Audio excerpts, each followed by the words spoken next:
Está entrando no ar mais um Dementes Podcast, onde a demência é levada a sério.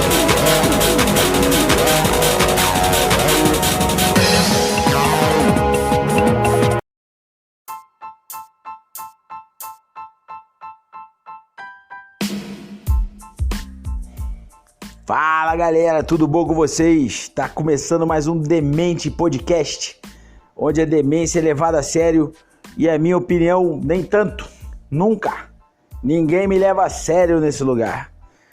Hoje eu tô sozinho, o Velco e o Alexandre estão de ressaca moral, porque seus respectivos times levaram sapeca no final de semana e eles estão recolhidos lá, tristinhos.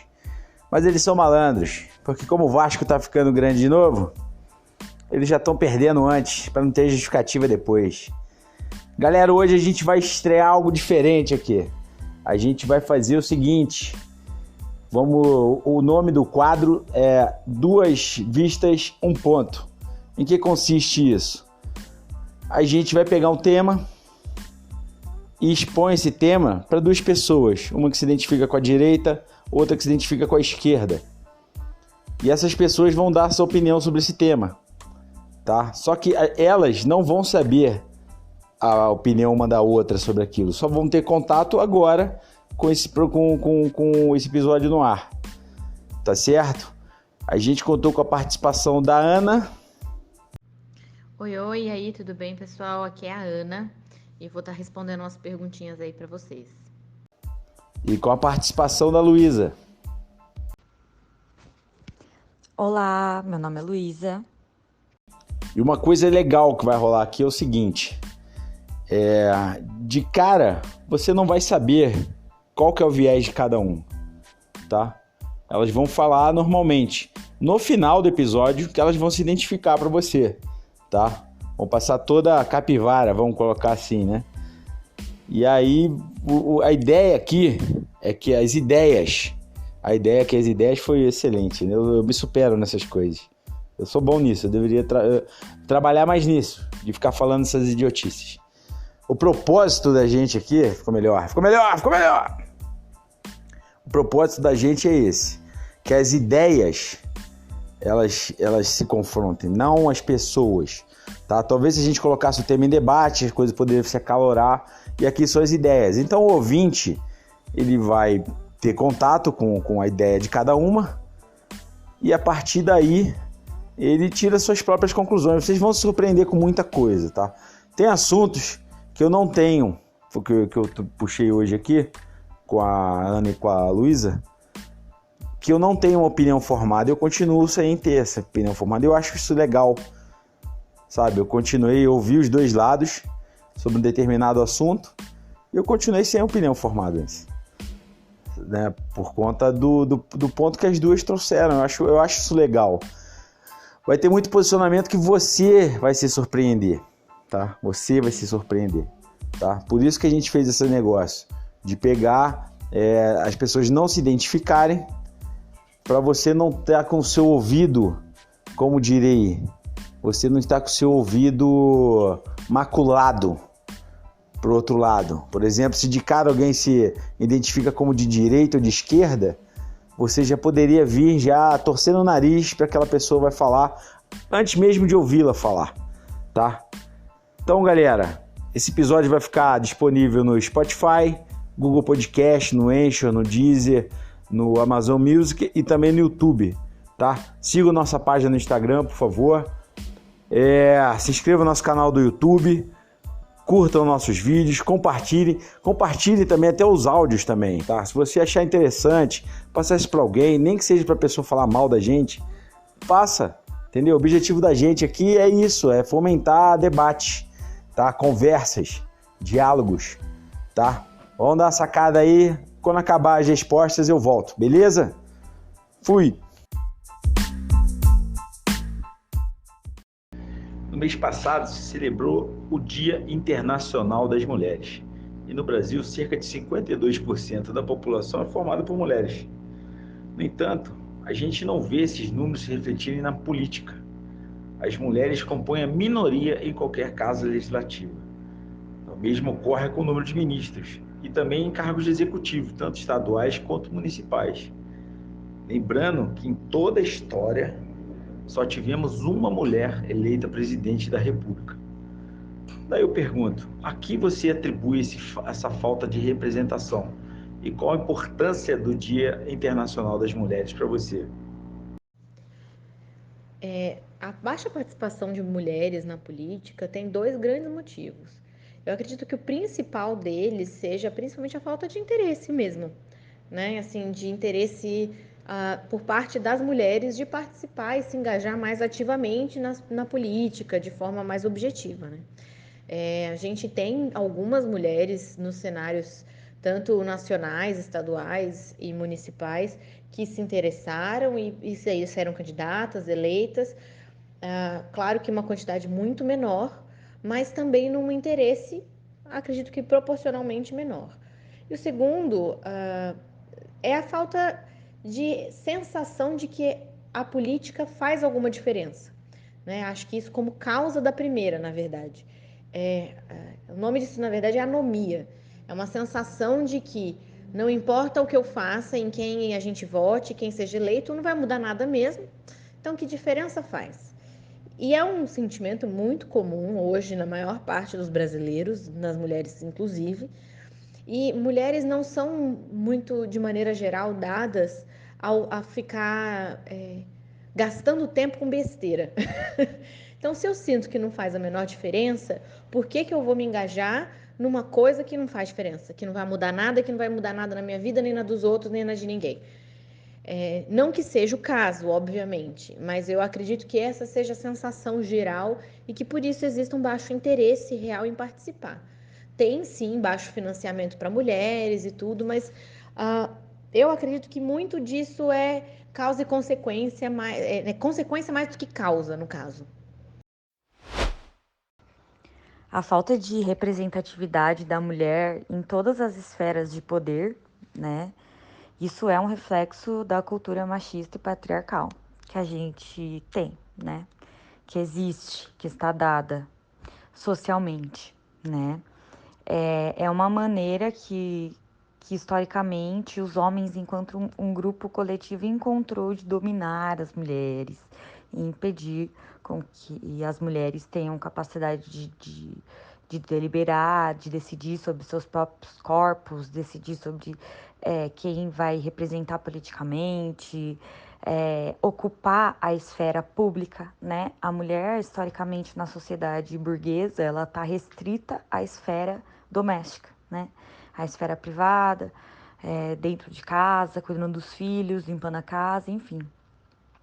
Muito recentemente, na época moderna, que as mulheres começaram a trabalhar fora de casa, né? Pelo menos as mulheres de elite, né? As mulheres de baixa renda sempre trabalharam. O Dia Internacional das Mulheres é totalmente legítimo, né? Porque é um dia que as pessoas estão falando sobre isso, mas é um dia também que pode ser do mesmo nível que é importante para as mulheres, é desimportante para os homens, né? Então, nós mulheres já sabemos da situação que a gente enfrenta, né?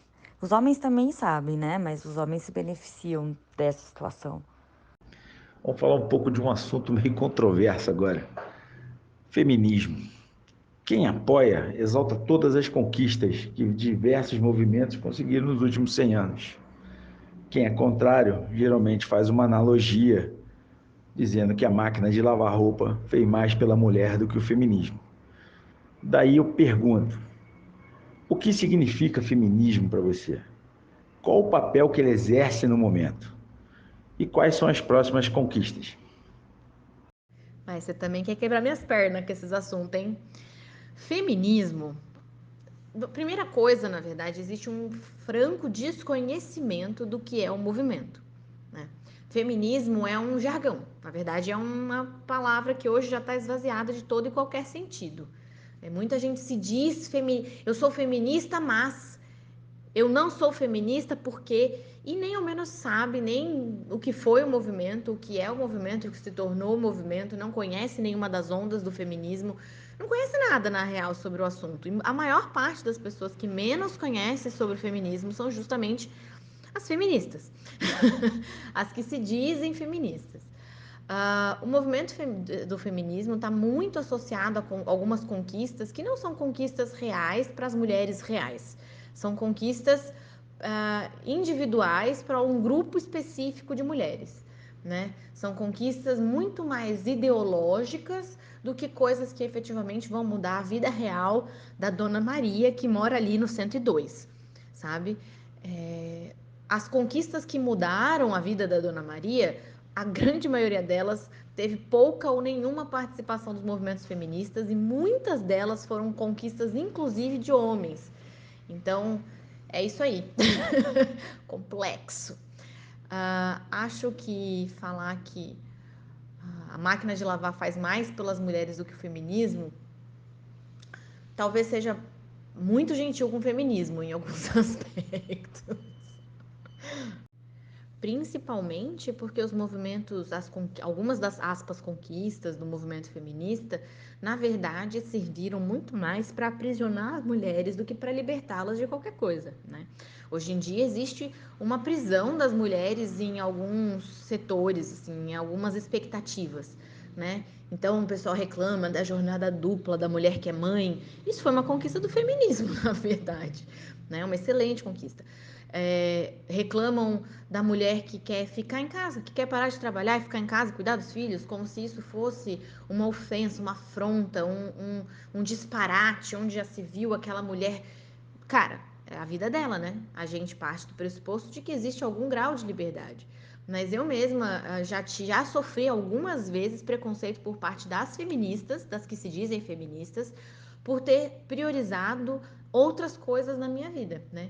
Priorizado a minha família, priorizado outras coisas que não são consideradas de bom tom pelas feministas. Só que foram tomadas individualmente por decisão pessoal e uma decisão informada, né? Ninguém me obrigou a nada. Mas o movimento feminista, ele é um movimento aprisionador muito mais do que libertador.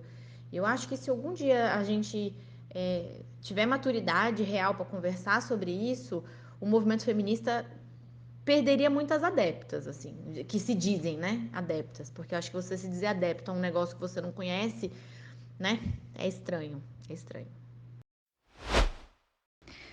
O feminismo é uma luta coletiva, né, que reconhece a posição de subalternidade da mulher na sociedade burguesa ocidental e que luta para reconquistar, para conquistar direitos, né, para ter os seus direitos conquistados, garantidos, né, e respeitados socialmente. Essa é uma luta muito bonita e que engloba dentro, né, são várias e várias vertentes, mas que engloba uma série de questões relativas aos direitos da mulher, né? Sejam esses direitos sexuais, políticos, salariais, sejam os direitos de divisão do trabalho doméstico, né? Existem muitas vertentes aí pelas quais o feminismo vem lutando, né? Então ele surge como um movimento sufragista, como um movimento que luta pela participação política das mulheres, que só foi alcançada muito tempo depois, né? Isso também é um reflexo de por que as mulheres não são tão representadas na política, né? Porque as mulheres participam da política faz pouquíssimos anos, né? No Brasil, por exemplo, em 1932, o Vargas outorgou o direito das mulheres votarem, mas não de serem votadas, né? Atualmente, existem várias vertentes diferentes do feminismo, né? Nós temos feminismo, principalmente feminismo marxistas, as feministas radicais e o feminismo interseccional, né? E cada um deles foca ou prioriza em certas questões, né? Então, é um movimento que está bem fragmentado, que gera bastante debate interno também. E mas atualmente é um movimento que de terceira onda, né? Então, se na primeira onda era um movimento sufragista, na segunda onda era o Girl Power, né?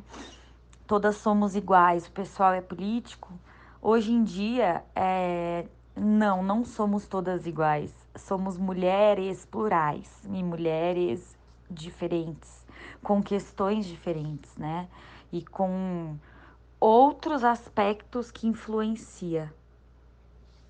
que influenciam essa mulher. Estamos em 2022, porém muitos homens ainda veem as mulheres ou como objeto ou como seres inferiores. Muitas dessas situações, elas ocorrem no ambiente de trabalho, seja com remuneração inferior, seja ocupando cargos inferiores, seja com assédio moral ou assédio sexual. Ainda ocorre de muitas mulheres terem sua orientação sexual questionada quando se propõem a executar tarefas que normalmente são atribuídas aos homens. Eu pergunto a vocês, como é lidar com tudo isso? Sobre homens achando mulheres inferiores e etc. É assim, retardado sempre existiu, né? Sempre existiu, sempre vai existir. Não tem muito que a gente possa fazer sobre isso. Também tivemos os retardados que acharam que negros eram inferiores, tivemos os retardados que acham que pardos, que orientais, que enfim, sempre temos retardados, faz parte a gente dar uma surra neles. Não, desculpa, não falei isso não. Mas em relação a assédio não é nem nunca deve ser tolerado. Mas uma das grandíssimas conquistas do movimento feminista é que hoje a mulher tem que brigar as próprias batalhas. E isso pode ser bom em alguns aspectos, mas muito ruim em outros. Há alguns anos atrás, se um homem passasse a mão em mim, eu falava com meu pai, com meu irmão, com meu marido, e esse cara levava uma bela de uma surra e provavelmente nunca mais passava a mão em ninguém. Hoje, se um cara passa a mão em mim, eu me vejo numa posição de ter que reclamar com o chefe, que provavelmente vai ser homem, ou que se não for, vai ser uma mulher que muitas vezes vai ser justamente parte do problema. Vai ser justamente ela que vai falar: ai, mas também com esta saia, mas também com esta roupa, mas também você com esta cara. Que, se a gente for bem sincero, a gente precisa admitir que mulheres com frequência odeiam outras mulheres e não defendem outras mulheres, mas não tem muita outra forma de lidar, né? O assédio moral e sexual tem que ser exposto, né? E isso é extremamente constrangedor, mas não tem muita outra forma de lidar. Ele tem que ser exposto e jogar luz, falar, viu? Não é assim não. Conversar com um superior, se isso não resolver com um superior acima, se isso não resolver com um superior acima, ou se não resolver com a polícia, né? O BO. Ou antes mesmo, de cara com a polícia. Mas a gente tem medidas legais para resolver isso e não tem nenhum sentido em ficar acobertando e passando pano para gente escrota. E isso vale para todos os outros retardados exemplificados anteriormente.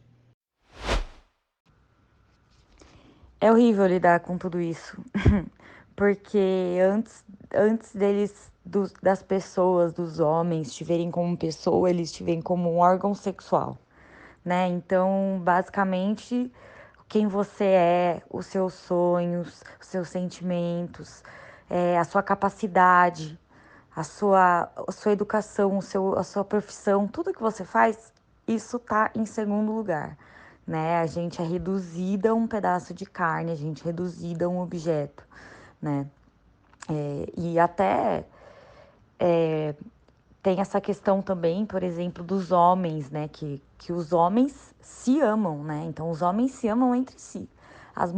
Os homens veem as mulheres como reprodutoras, como empregadas domésticas, né? Como pessoas que têm que servi-los, né? Agora, o amor de um homem é sempre direcionado para um outro homem. Agora a gente vai falar de um tema que a cada 10 discussões, em 11 sai problema. Aborto. É um assunto que gera muita intriga entre conservadores e progressistas. Eu queria saber de você, o que você pensa sobre aborto? É um direito? É um crime? E em caso de uma eventual legalização, afora dos casos já previstos em lei, quais podem ser as consequências da legalização do aborto? A questão sobre o aborto, na verdade, ela é muito mais ética do que jurídica, né? Ela é muito mais da bioética e da filosofia do que das leis. E qualquer tentativa de mudar leis sem um bom embasamento filosófico e ético a respeito é simplesmente definir na base da caneta qual o valor da vida humana. Abrir um precedente gigantesco para qualquer coisa. O aborto é bem complicado e dá muita polêmica, justamente porque a gente não tem, de uma forma clara e peremptória, a gente não tem provas cabais de em que momento começa a vida humana. É na concepção? É na implantação, na nidação, né, na implantação do embrião no útero? É a partir da formação do sistema cardiovascular? É a partir do sistema neurológico? De qualquer forma, e em qualquer momento da formação desse embrião, o que determina a formação da vida? O que é a vida? Em que momento aquilo passa a ser vida? Ah, não, é a partir do momento que passa a ser autônomo a respeito da mãe. Então, até nascer, pode abortar. Ah, não, é a partir do momento em que pode viver por conta própria. Então, até os 11, 12, 15 anos de idade, você pode matar, que tá tudo certo. A vida só tem valor se for independente? E a vida que é dependente, que valor ela tem? A, a liberdade sobre o próprio corpo e a autonomia individual não pode ser mais importante e ter mais valor do que a vida. E aí, quando a gente fala assim, mas não pode ter mais valor do que a vida, mas essa criança vai passar fome, mas essa criança vai ser vítima de uma família, mas vai para adoção. Tudo bem, mas abortar uma criança porque ela não vai ter uma boa estrutura familiar, ou porque ela não vai ter isso ou aquilo, e a gente não vai ter, e blá blá blá, por questões sociais. Não é eugenia? Não é exatamente o que foi proposto lá na fatídica década de 40 por um certo senhor bigodudo ao matar os que eram deficientes, os que eram homossexuais, os que eram. Porque a gente quer limpar a raça? Porque afinal de contas, os que não têm valor hoje não podem procriar, porque se eles procriarem, eles vão procriar gente sem valor. Então é muito mais complexo do que só o direito ao próprio corpo, porque não é mais um corpo só. Você passou a ser uma casa. E você não pode simplesmente decidir que quem mora ali não tem valor nenhum, porque para você não tem valor nenhum. O valor da vida humana, ele é intrínseco. Ele independe da valoração externa. Então, você pode achar que o José não tem valor nenhum, mas o José é o amor da vida de alguém. E esse nenê pode ser o amor da vida de alguém, de uma família que vier adotá-lo, porque não são poucas as famílias que dariam o mundo por poder criar um nenê, criar uma criança, mesmo que não fosse biologicamente deles. E matar essa criança porque ela não tem valor nenhum, sendo que ela poderia ser o mundo inteiro de alguém, não é uma questão jurídica, não é uma questão assim de direitos e liberdades, é uma questão filosófica, ética e moral muito mais séria e que precisaria ser esclarecida assim, de forma factual antes da gente cogitar assassinato. Acho que assassinato só tem que ser cogitado quando a gente, né, já descartou as outras possibilidades. Na ausência de provas da ausência de vida, é vida, vida que segue. 100% a favor da legalização do aborto e a favor da capacidade de escolha pelos próprios corpos das mulheres, né? Mesmo em casos de estupro, o que acontece é que demora muito tempo para esse aborto ser aprovado, e como a gente pode pensar naquele caso daquela menina de 12 anos que foi estuprada pelo pai, pelo tio e pelo avô, e engravidou, e ela foi tentar abortar, e algumas personalidades aí, né, típicas de uma certa visão, acabaram perseguindo essa criança, né, porque é uma criança, né. Então, 100% a favor da legalização do aborto, até porque o aborto já acontece. Mas quem morre abortando são as mulheres pobres, né? As mulheres que não têm condição de pagar uma clínica cara, com médico, com todos os equipamentos ali, né? Limpa, higienizada. Então, É isso. Já fazendo um link aqui com a pergunta anterior, as duas são mães recentemente.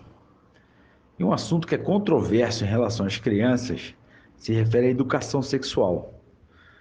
Eu pergunto, é papel do Estado, da família ou de ambos? O Estado é capaz de educar uma criança nesse sentido? A família é capaz de educar uma criança nesse sentido? Ah, meu caro, você me quebra as pernas. Na verdade, na minha opinião, o papel da escola, não, do Estado, né, da escola, não é nunca educar, é ensinar. Escola ensina português e matemática. Convivência, respeito, cidadania, leis, regras. Quem ensina são os pais. Ai, mas nem todos têm uma bibiri, bobobó. Na tentativa de corrigir se uma falha, se impõe uma aspas, educação, aspas, que muitas vezes não é compatível com valores individuais. Enfim, aí é outra questão. Então, na minha opinião, a escola não devia educar em absoluto, né, em nenhum assunto. Mas na educação sexual, mais ainda. Não porque os pais têm que ter o direito de ensinar que isso ou aquilo é errado, mas porque você abre um precedente muito grande para que certos assuntos sejam abordados não necessariamente de forma saudável, né? Num ambiente de baixíssimo controle. Um professor para 10, 15, 20, 30 alunos, falando sobre um tema extremamente sensível e que desperta no imaginário e coloniza, né? Povoa o imaginário da criança com coisas que vão suscitar perguntas que aquela pessoa não tem condição de responder. E que se responder, muitas vezes vai violentar aquela criança, expor ela a uma coisa que ela não tem condição e maturidade ainda para estar exposta a. Ou então vai até mesmo abrir uma situação, espaço, uma situação de violência sexual. Então, quem ensina educação sexual começa com a criança pequena, falando, ó, aqui ninguém põe a mão, só a papai e a mamãe na hora do banho. E só, sabe, tem que pedir permissão, tem que pedir licença. É ali que começa. Educação sexual também é não deixar a criança sozinha. Educação sexual também é não deixar a criança dormindo no quarto do churrasco da família desatendida. Isso também é educação sexual. E começa e se perpetua em casa. A educação sexual não se faz aos 12 anos mostrando que como que se faz sexo mulher com mulher, homem com mulher com homem por cima e por baixo, o pintocóptero ou sei lá o quê. Isso não é educação sexual. Educação sexual é educação de princípios e deve ser feita em casa, valorizando os princípios familiares. A família não é capaz de educar uma criança nesse sentido, porque a questão do abuso sexual e da pedofilia dentro das famílias é absurda, absurda, né? Isso é um dado altíssimo, mais de 60, eu acho que o dado oficial é 80% dos casos de abuso sexual aconteceram com pessoas conhecidas ou pessoas da família, abuso sexual e estupro. A família é responsável por reproduzir uma estrutura extremamente machista e violenta, porque essa estrutura beneficia os homens, não é de hoje, é de sempre. Então, quando você abusa uma criança sexualmente, a pessoa meio que coloca aquela mulher num lugar de permitir, de entender que todos os homens têm direito de fazer o que eles quiserem sobre o corpo delas. E é por isso que muitas mulheres, quando elas estão vivendo uma situação de abuso sexual, elas não conseguem se desvencilhar ou falar não, né? A sensação que dá é uma paralisia total, né? E depois você fala, por quê? Por que eu não fiz nada, né? Porque você não consegue, tá? Então, a família não tem a menor capacidade de educar sexualmente as suas crianças. O Estado, não é papel do Estado educar, mas é papel do Estado fiscalizar se as escolas estão educando as crianças, né? E não só fiscalizar, como padronizar esse tipo de ensinamento, que é totalmente fundamental. Se você pegar qualquer relato de professoras de escola públicas, elas sempre que têm alguma aula de educação sexual, alguma criança acaba falando alguma coisa. Alguma criança acaba percebendo que é errado, né? É totalmente importante as pessoas, desde sempre, entenderem qual é o valor que elas têm, que o corpo delas tem, e que o corpo dessas pessoas é sagrado, inviolável, né? Que alguém só pode tocar no seu corpo se você permitir. Isso é fundamental. A família tradicional brasileira e mesmo as não tradicionais não conseguem lidar com esse tipo de situação. Então, com certeza é uma questão de saúde pública extremamente necessária que a gente precisa tratar de uma maneira madura e não religiosa. Já encerrando aqui, fazendo o meu último questionamento. Tá, esse é um assunto que é muito sensível no momento, tá? E se refere à identidade de gênero. Eu vou direto ao ponto. Independente de ser contra ou a favor, como agir caso você se depare com a situação em relação ao seu filho ou sua filha? Essa pergunta, na verdade, não tem nenhuma outra resposta, né? Ela tem uma resposta só. E que independe de ideologia, independe de posicionamento político, independe de qualquer coisa. A gente vive a vida e cria filhos para o mundo, né? Para que eles tomem as próprias decisões. E não tenho nada a fazer por um filho que tem idade de decidir o que vai fazer com a própria vida e com o próprio corpo, além de amá-lo. É meu filho, é minha filha. Não importa com quem dorme, não importa com quem divide a vida. Se eu concordo, aí é outra coisa. E se me perguntar, ótimo, a gente vai sentar e vai conversar. Agora, não tem nada a se fazer por um filho além de amá-lo. Nada. Quando ele precisa que a gente tome as decisões por ele, a ele ir na primeira infância, a gente toma. Mas conforme ele vai adquirindo autonomia, não tem sentido e não deixa de ser uma forma enorme de violência tomar as decisões por ele. Uma criança, um adolescente, um jovem, um adulto. Bom, um adulto tem condição de tomar suas próprias decisões. E não tenho, em nenhum aspecto, o direito de privá-los das decisões. Mas não tenho também o direito de privá-lo das consequências. Então, claro que independente do que minha filhotinha fizer, eu vou amá-la, mas vou garantir que ela colha as consequências de qualquer decisão que ela tomar. Então, assim, eu sei que é um assunto muito controverso e muito difícil. E eu sei que não é a reação que, infelizmente, muitos pais têm. Mas porque tem muitos pais que acham que criam os filhos para si mesmos, para que os filhos agradem os próprios afetos, né? Para massagear o próprio ego. E o filho não está no mundo para isso. Mas também vou garantir que entenda a dimensão do que se está decidindo e que colha todas as consequências advindas dela. Também não vou proteger, como não protegeria em nenhuma circunstância. Ah, minha filha pegou o carro de madrugada depois de uma festa, estava com sono, bateu, atropelou alguém. Eu sinto muito, é uma pena, mas vai pagar por isso, vai pagar por isso. Não fui eu, não tenho o que fazer. Foi um erro. Paciência.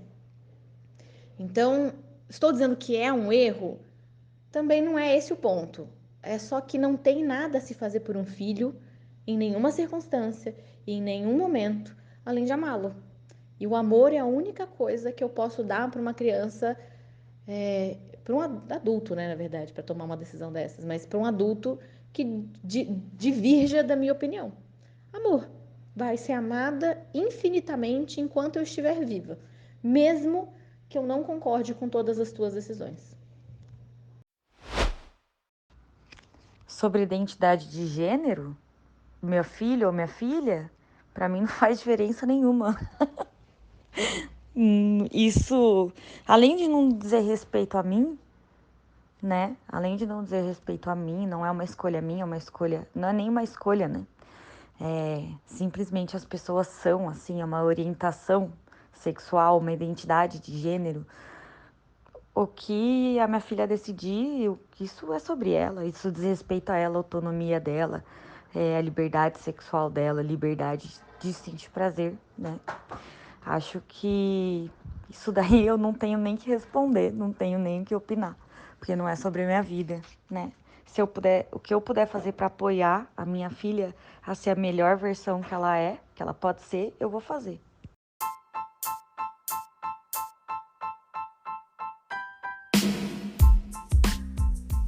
E aí, galera, bem legal, né? Bem legal, né? Ver posicionamentos diferentes sobre determinados temas, tá? E chegou a hora de a gente descobrir quem que é quem, tá? Só uma coisa, eu usei o critério de ordem alfabética, tá? Não teve nada, sorteio, não teve nada. Pra uma falar antes que a outra, foi somente ordem alfabética, tá certo? Vamos descobrir quem que é quem aí. Meu nome é Ana Carolina Suê, tem vários sobrenomes Gouveia.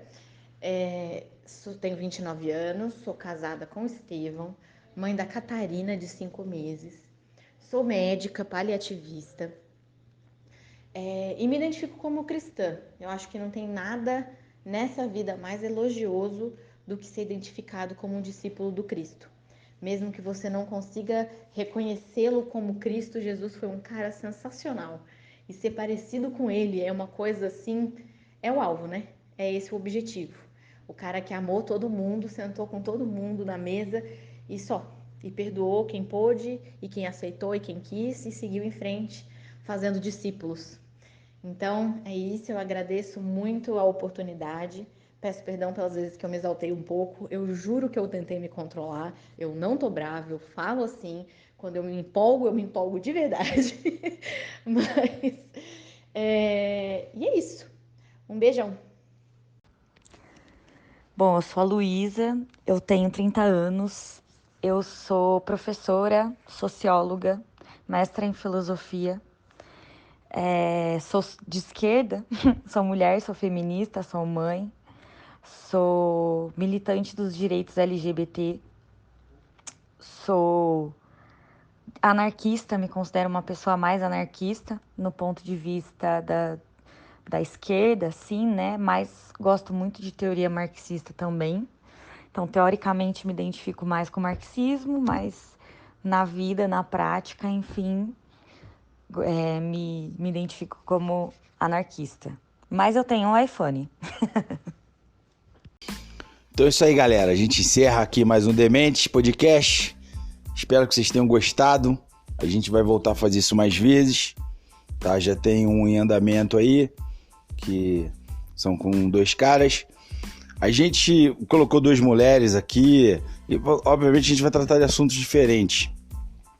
Mas não fazendo uma diferenciação ruim, né? Pegando assim, mulher vamos falar só disso, de homem vamos falar aquilo.